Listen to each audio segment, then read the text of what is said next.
Bienvenue sur l'heure du mystère. Aujourd'hui, je vais vous raconter une histoire vraie et terrifiante qui s'est déroulée pendant l'été 2015. Restez jusqu'à la fin, il y a des surprises dans les détails qui suivent. L'année dernière et l'année d'avant, j'utilisais beaucoup Snapchat. Cette histoire se passe à l'été 2015, quand j'avais 14 ans. J'envoyais régulièrement des snaps à un ami, nous étions dans la liste des meilleurs amis l'un de l'autre. Pour cette histoire, je l'appellerai Benoît. Un soir, il ne m'avait pas envoyé de snap depuis un moment, alors je lui ai envoyé une photo drôle. Il ne l'a pas ouverte tout de suite, alors j'en ai envoyé une autre. Par hasard, j'étais dans l'application quand j'ai vu qu'il avait enfin ouvert mes messages. Habituellement, il répondait en 1 minute, mais cette fois, il n'a pas répondu du tout. Je lui ai envoyé un texto. Quoi de neuf? J'ai eu la confirmation de lecture en 1 minute. Toujours aucune réponse. Je ne comprenais pas ce qui se passait, ni si je l'avais contrarié, mais je n'allais pas le supplier. J'ai posé mon téléphone et je me suis occupé d'autre chose. Plus tard, j'ai commencé à discuter par texto avec une autre amie et son nom est apparu dans la conversation. On a appris que Benoît avait perdu son téléphone. J'ai vérifié auprès d'elle pour être sûre et elle a confirmé qu'il n'avait toujours pas son téléphone. J'ai appelé le fixe de la maison de Benoît. Son père a décroché. Je lui ai demandé de parler à Benoît. Benoît m'a dit qu'il avait perdu son téléphone. Je l'ai informé que quelqu'un avait son téléphone parce qu'il ouvrait ses snaps et lisait ses textos. Il a paniqué et m'a supplié de venir, mais je ne voulais vraiment pas me déplacer. Je lui ai dit que j'avais envoyé un message pour demander à rendre le téléphone. J'ai envoyé une série de textos à la personne. Chacun apparaissait comme lu, mais je n'ai reçu aucune réponse. Puis j'ai finalement reçu un snap depuis le téléphone de Benoît. Je l'ai ouvert, c'était la photo d'un homme à l'apparence étrange, un sourire énorme figé sur le visage, avec pour légende « J'arrive ». J'ai rappelé Benoît pour vérifier si nos adresses figuraient dans son téléphone. Malheureusement, il y avait bien nos 2 adresses. Alors que j'étais au téléphone avec lui, j'ai reçu un texto de l'homme « Tu es mignonne ». Benoît n'avait pas activé la fonction de localisation. Il ne pouvait pas le localiser. Cette nuit-là, je me suis réveillée à une heure indue, vers 3 heures du matin. Je n'étais pas sûre de ce qui m'avait réveillée, mais j'ai cru l'apercevoir une lumière. Je me suis redressée, j'ai frotté mes yeux et j'ai senti une chaleur intense dans la chambre, étrange car la climatisation était en marche. En tournant la tête vers la fenêtre, un flash blanc a inondé la pièce et j'ai ressenti une douleur aiguë aux yeux, trop ajustée à l'obscurité. J'ai peiné à réouvrir les paupières. Quand j'ai enfin pu voir, ma fenêtre était ouverte et quelqu'un avait la moitié du corps penché dans ma chambre, un appareil photo à la main.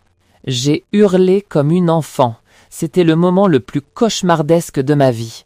L'homme était à ma fenêtre. Blotti contre le mur, recroquevillé sur mon lit en hurlant, j'ai reconnu son visage. C'était le même que sur le snap de Benoît. Il a réussi à se dégager et à s'enfuir avant que mes parents n'entrent. Nous avons appelé la police la même nuit. Ils ont ensuite localisé le téléphone et ont retrouvé l'homme dans une maison à environ 3 kilomètres. Il a été arrêté. Benoît a récupéré son téléphone et moi j'ai retrouvé un peu de sérénité en sachant que cet individu allait être mis derrière les barreaux. C'est une histoire courte mais terrifiante, arrivée alors que je snapchattais un ami. Je suis assez jeune, j'ai 13 ans et je suis encore au collège. Une fille qui me plaisait venait de commencer à m'envoyer des selfies et nous nous échangions des messages depuis quelques nuits. Un soir, alors que je regardais la télévision, elle m'a envoyé un snap d'elle allongée dans son lit, sans légende. Je lui ai répondu « Ça va ?»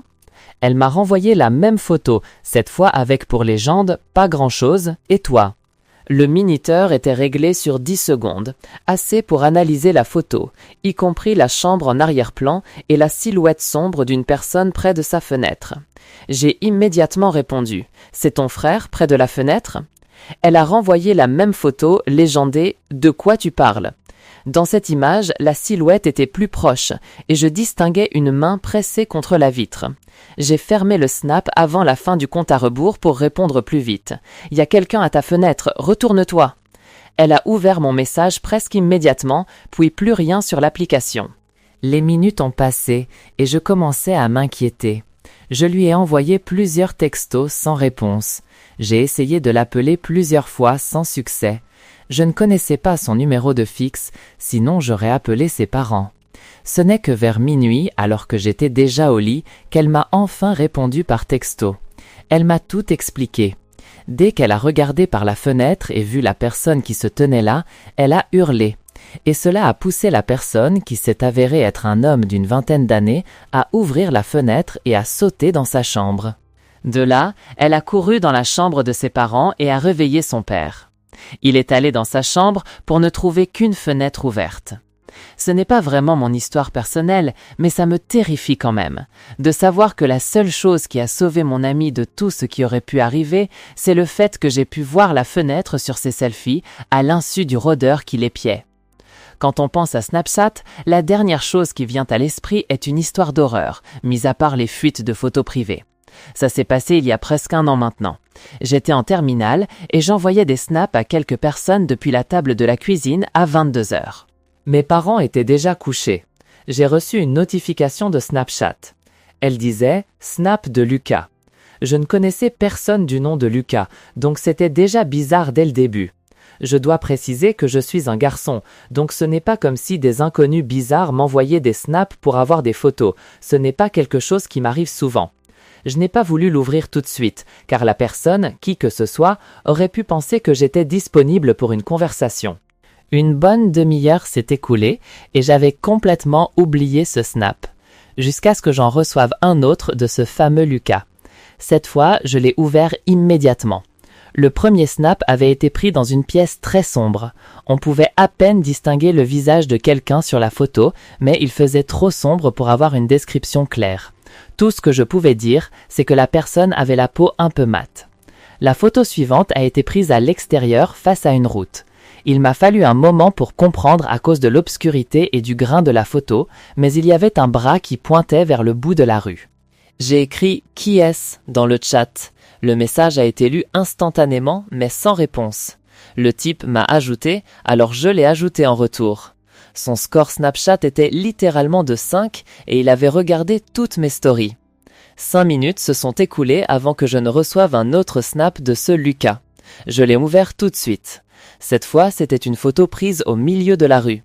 Cependant, j'ai reconnu la rue où il se trouvait. Il n'était qu'à 2 rues de chez moi. Encore une fois, j'ai tapé « Qui est-ce » J'étais persuadé que c'était un de mes amis qui me faisait une blague avec un faux compte. J'ai envoyé un texto à quelques amis que je soupçonnais. Ils ont tous juré que ce n'était pas eux, mais ils trouvaient tous ça très drôle. J'ai reçu un 4e snap de cette personne. Je me sentais de plus en plus nerveux à chaque fois que j'en ouvrais un. J'ai attendu quelques secondes, puis j'ai ouvert le snap.